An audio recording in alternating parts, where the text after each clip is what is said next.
La compréhension englobe l'univers, et s'entremêle avec lui sous forme de drame ou de comédie, toujours de manière anecdotique.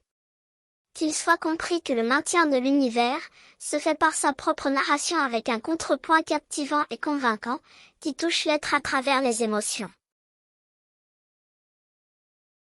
Ce point est trop attrayant, et semble mériter un traité unique de pages innombrables et inépuisables.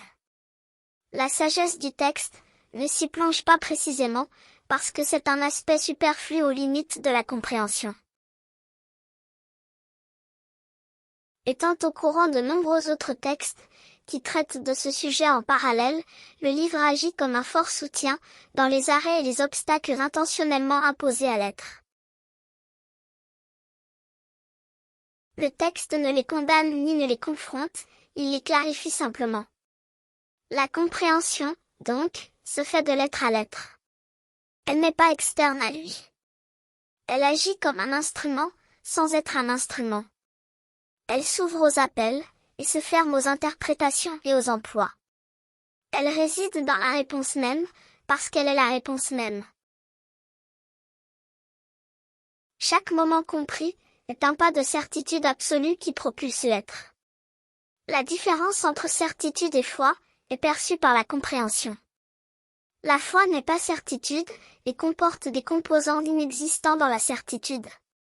En revanche, la certitude est le fruit de la compréhension. Le chemin de l'être est celui de la compréhension et de la connaissance totale. C'est dans la plénitude que tout est compris, et ne sera juste que s'il a été pleinement compris.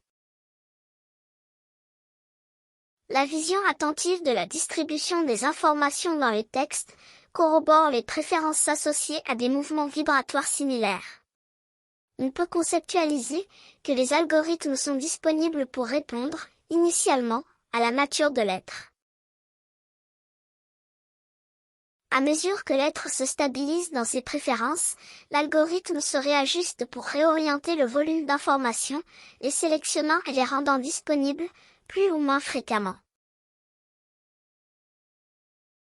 L'algorithme est structuré, pour apporter du confort à l'être, en s'adaptant à ses préférences. On remarque que le texte parle avec beaucoup de précaution des choix, en précisant que c'est davantage un conflit de l'être avec lui-même. La capacité de l'être à produire est proportionnelle à l'adéquation de son existence. Même au milieu de volumes inépuisables, les clés se distribueront et parfois se dissimuleront. Il existe un nombre considérable d'œuvres incompréhensibles, classées comme inutiles ou d'un faible ajout aux aspirations de l'être, dont l'accès est réduit par précaution et protection. Les regrets pour la production ou la destruction de ces œuvres ne sont pas rares, ce qui renforce le débat sur la liberté ou l'imposition de l'expression. L'être se retrouvera dans diverses situations, où sa position sera exigée, et sa condamnation sera inévitable. L'être, exigeant envers lui-même, trouve dans l'exposition de sa production, des résultats qu'il juge éloignés du modèle de perfection, qu'il porte en lui et qu'il ne peut exprimer.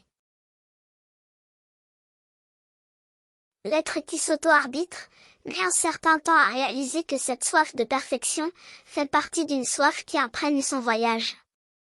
La perfection qu'il recherche est la recherche de lui-même et est, en même temps, la perfection en soi. Toute précaution lors de la titration des auteurs, ne les appelant jamais maîtres, sorciers, saints, gourous, ou dieux.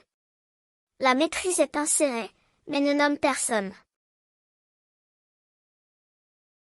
La compétence avec les mots ne rend pas le texte lumineux. Contre l'orgueil des textes, la sagesse se plante sans masque, et utilise l'orgueil lui-même pour l'exposer.